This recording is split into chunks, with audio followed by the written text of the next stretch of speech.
தங்கம் என்பது பொதுவாக பூமிக்கடியில் தோண்டும் போதுதான் கிடைக்கிறது.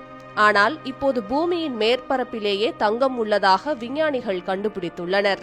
இந்த தங்கம் நமக்கு எப்படி கிடைக்கிறது? இதனை எடுப்பது சாத்தியமா? பார்க்கலாம்.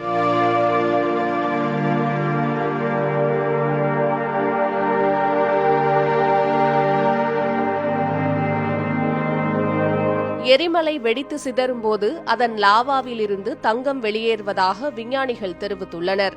சரி, அப்படிப்பட்ட தங்கம் எங்கிருந்து கிடைக்கிறது? இப்போதைக்கு பூமியின் மேற்பரப்பில் தங்கம் அதிகம் இருக்கும் பகுதி அமெரிக்காவின் ஃபோர்ட் நாக்ஸ் தான். இங்கு 4585 மெட்ரிக் டன் அளவுக்கு தங்கம் இருக்கிறது. இவை அனைத்தையும் கட்டிகளாக அமெரிக்க அரசு இருப்பு வைத்திருக்கிறது. ஆனால் இங்கு இருப்பதை விட பல மடங்கு தங்கம் பூமிக்கடியில் இருக்கிறது.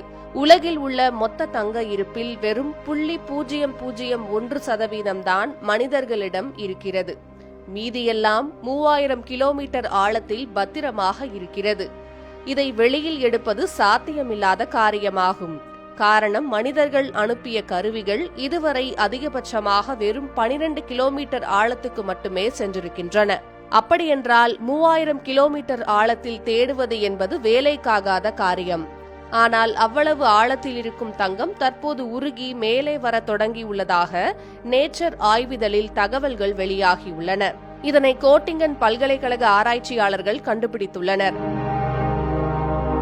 ஹவாய் தீவில் உள்ள எரிமலை குழம்பில் உருவான பாறைகளை ஆய்வு செய்த போது தங்கத்தை விட அரிய வகை உலோகமாக கருதப்படும் ருத்தேனியம் கண்டுபிடிக்கப்பட்டது. இதுவும் தங்கம் இருக்கும் 3000 கிலோமீட்டர் ஆழத்தில்தான் இருக்கும். அப்படி இருக்கையில் எப்படி பூமிக்கு மேலே வந்தது? இதற்கு காரணம் எரிமலை வெடிப்புதான். அதுதான் ஆழத்திலிருந்து இதனை வெளியில் கொண்டு வந்திருக்கிறது என்று விஞ்ஞானிகள் கண்டுபிடித்துள்ளனர். எரிமலை வெடிப்பு நேரத்தில் இப்படி அரிய வகை உலோகங்கள் வெளியே வரும் என்று கோட்பாட்டளவில் நம்பப்பட்டிருந்தாலும் தங்கத்தையும் ருத்தேனியத்தையும் எரிமலை பாறைகளிலிருந்து கண்டுபிடிப்பது இதுவே முதன்முறை. எனவே எரிமலை எங்கெல்லாம் வெடிக்கிறதோ அங்கு பாறைகளை ஆய்வு செய்து தங்கத்தை பிரித்தெடுக்க வேண்டியதுதானே என்று கேள்வி கேட்டால் அது அவ்வளவு சுலபமான காரியம் இல்லை. பல லட்சம் டன் எடை கொண்ட பாறைகள், சாம்பல்கள், லாவாக்களை எரிமலை கக்குகிறது.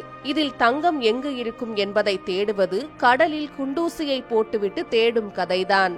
அது மட்டுமல்லாமல் உலகம் முழுவதும் ஆக்டிவாக சில ஆயிரம் எரிமலைகள் இருந்தாலும் அவை அனைத்தும் எப்போதும் வெடித்துக் கொண்டே இருப்பதில்லை. எப்போது வெடிக்கும் என்பது கூட நமக்கு தெரியாது.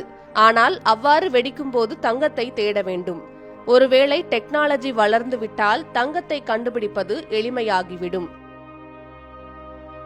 என்னதான் பூமிக்கு மேற்பரப்பில் தங்கம் கிடைத்தாலும் அந்த தங்கத்தை கண்டுபிடிப்பதும் கஷ்டமான விஷயம்தான்.